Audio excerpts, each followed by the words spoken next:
Hi friends, welcome back to my channel Testing Mini Bytes. I'm your friend Amudan Shaktivel, and today we will see the second part of our Docker series where we'll be seeing about what is virtualization and what is containerization.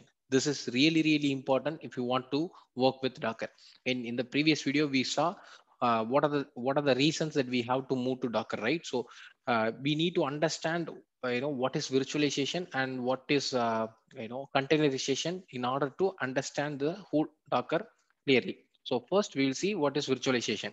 So virtualization, you guys might be already aware of. If you're working in a company, your client may give you some virtual machines, right? So they are not actually physical machines, they are actually virtual machines. Okay, if you don't know how that operates, maybe we will understand this, okay, with a simple diagram. If you notice, there is a you know uh, infrastructure at the bottom. Okay, so this can be your physical laptop or your bare metal server. When I mean bare metal, it's a physical server. Okay, it actually exists. And or your cloud infrastructure. Okay, you can take an example of AWS.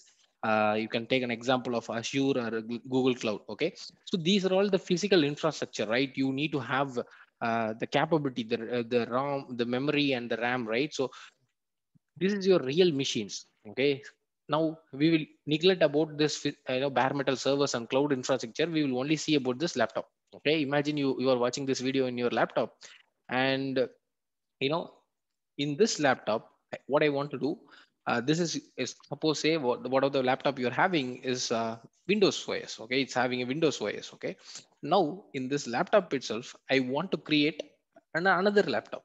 We are not physically creating another laptop, but imagine that we are virtually creating another laptop. Okay, so it will have its own OS. Suppose consider in your physical laptop we are going to create a Mac OS machine. Okay, so this process is called virtualization. What we are doing here, okay, why we call it as virtualization? Okay, we are actually virtualizing the hardware. Okay, whatever the hardware you have, suppose your physical laptop is having 8 GB of RAM and 1 TB of hard disk.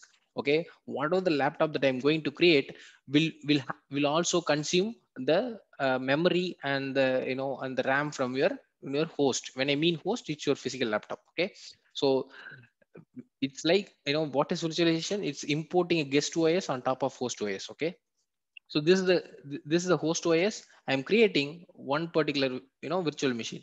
Whatever you see in the green is one particular virtual machine. Whatever you see in this particular color is another virtual machine, maybe the orange, and for in the red is another virtual machine. Okay, so your window, the host can be Windows. Okay, and you can run a different Linux, your Mac OS, or another Windows on top of your existing Windows machine.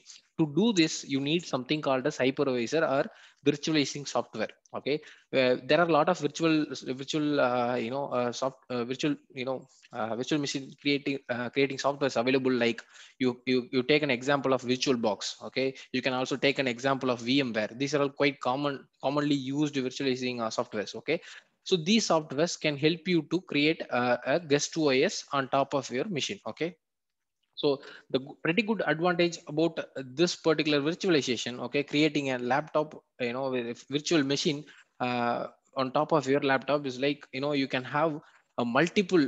Suppose I want to do some testing in Mac, as well as Linux, as well as Windows. Okay, I am only one tester. Instead of buying three new laptops for Mac and Linux uh, and your Windows, I can just have one Windows. I can build a virtual machines on top of it, and then I can manage it easily. So that's how the virtualization being used. Okay, let me take a simple diagram to explain this. Okay, consider you have a very big laptop. Okay, suppose you have a laptop of 32 GB RAM and 2 TB ROM, so memory. Then what you can do, you can create multiple virtual machines on top of this. Okay, each machine is like a real laptop, but they are not physically present. That's why we call it as virtual machines. Okay, I hope you all understand what is virtualization. It's just we are we will split this 2 TB, 250 GB for this Windows, 250 GB for this Mac, and 250 GB based on for this Linux. Each of these machines will have their own OS. Okay, they will have their own OS. They will not share the OS in this. Okay, so in this 250 GB, okay, maybe another 50 GB will be going for your OS installation, the Linux kernels and other stuff. It'll occupy some space. The problem with this, okay, the problem with this virtualization is, okay, suppose you allocated 250 GB to this Windows and you are not using this Windows quite frequently. Even then, this 250 GB is allocated to this. The host cannot split this to another guys. Okay, so whatever the RAM or ROM that is coming from your host cannot can has to be supplied to this guy. Okay, whether he is in use or not, that doesn't matter. He needs 250 GB, so you allocated 250 GB. Whether you are using it or not, that doesn't matter. Okay, the same way, if your Mac, okay, is also requiring 250 GB, but sometimes consider it needs 500 GB because you are doing some video editing there. Okay, then allocating a new memory, is a quite tricky task. Okay, so it's always, the compromise between how much you want to allocate. You should not over allocate, and you should not underutilize. So there needs to be a right balance between these two things. So just to remember one thing: whatever the hardware infra that we have, we are splitting it to multiple machine. Okay, if there is more load on this, okay, if there is more load on this, okay, it'll consume it from the host. So there may be cases that your host cannot have enough memory to run the processes it needs to run. So this is the problem with virtualization. So there needs to be a right strike between what you want to allocate and what you want to use. So the balance is quite tricky to achieve, and that's why we need some experts to do this for us. Okay, good. This is virtualization. Okay, whatever I mentioned, okay, that's the advantages. Suppose advantages is you can run multiple operating system in just one machine. Imagine you just have one laptop in front of you and you have three laptops with Windows, Linux, and Mac is inside your particular machine itself. That's something really cool, right? You don't if you have to buy three different laptops, your initial infrastructure cost will be very high. And also, you need to maintain the power for them. All the other maintenance charges is also there. So the maintenance, is little, you can run multiple operating system. That's the advantage. Okay, so maintenance and recovery very easy in case of failure conditions. Okay, because see, suppose your virtual machine has having some problem, then you can just set down the machine, spin a new machine again. You need to install the OS and other stuff, but yeah, you can bring it to a default state. That's possible. Okay, image recovery is possible. So suppose you have some virtual machine that has OS installed. Okay, then you can save the state, and if there is some problem with your machine or something, you can delete everything, and then you can create it from that particular image itself. So you will have a virtual machine with the default state. You can do that. And total cost of the ownership was less due to reduced need of infrastructure. This is what normally clients will do, right? They purchase a very big machine with 1000 TB of RAM and ROM, whatever, and then they split it into different virtual machine and they give it to all the testers and developers so that they can utilize. So the maintenance costs, instead of having 1000 different machines, they are having one big machine and splitting into virtual machines for some easy maintenance. But still, the cost is involved is very high. You need to maintain room for that. You need to have a security personnel. Somebody may steal this. So there are a lot of uh, things like that. So running multiple virtual machines can lead to oversubscription. Sometimes the load on your virtual machine is more, then it can consume lot of RAM from your host itself. Okay, so the host can underperform. So that's the problem with running multiple virtual machines. Okay, you can do some restrictions, but if you do some restrictions on the maximum consumption limit, then your virtual machine may not work properly. So there needs to be a right strike between these two things. Okay, because of the guest OS running on top of your hypervisor. Okay, you need to still have your imagine that you built a new machine, right? You build a new Windows machine here. This machine also you need to install Windows OS. Okay, if you install a Windows OS, again it occupies some space and some memory. So in this 250 GB, again 100 GB is allocated to that. You only have 150 GB to do your operations. Okay, so that's a thing about virtual machines. Okay, so boot up process is long and takes time. Okay, if you want to start a machine, you need to do the installation, you need to do the network connectivity. Okay, all those stuff. Suppose consider you created this particular virtual machine. Okay, this will not have any internet connectivity. Whatever the internet connectivity you have is only to your physical laptop. So you need to do a network connection between these two things. Okay, again these are all two different laptops. Okay, consider these two as two different laptops, but this is not physically present. That's why we call it as virtual machine. Okay, that's the only thing. Good. Now, if you understand this very clearly, the remaining things are going to be really easy. Okay. Now we will see what is containerization. Again, guys, if you don't understand anything, that's okay. I will have a super analogy at the end. You watch that, you will understand what I'm telling. Okay. Good. Now containers are method of operating system virtualization. Previously, we did a virtualization of the hardware. If you notice, each of them has a different OS before, but now you have just one OS, your host OS. Suppose here also we are going to create new machine. Okay, like previously we created a new VM, right? Same way we're gonna create some kind of new VM, but it's not a VM. Okay, but imagine you are creating a new laptop like before, but this time it's going to use a same OS like your host. Suppose your host means your physical laptop is Windows, whatever the virtual machines, it's not exactly virtual machine, guys. This is just for an analogy for you to understand. You can understand what is container later, but imagine container is something like your virtual machine. Okay, it's just a separate entity, free from all other things. Okay, it's just a separate entity. It will run at its own. Okay.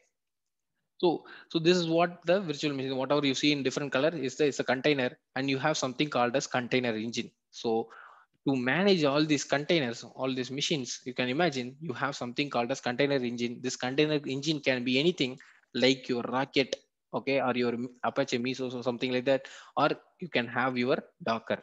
So the competitors for Docker are, there are 3 to 4 competitors, but Docker is somewhat, it's like Usain Bolt. It's like he's kind of a superior to everyone. Okay, so Docker is very famous nowadays. Okay, because of this microservices adventure and all.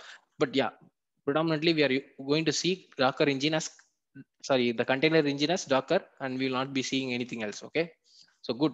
Now we understood what this. So containers can also run on top of VM. Suppose you have a virtual machine. Okay, you created a virtual machine before, right?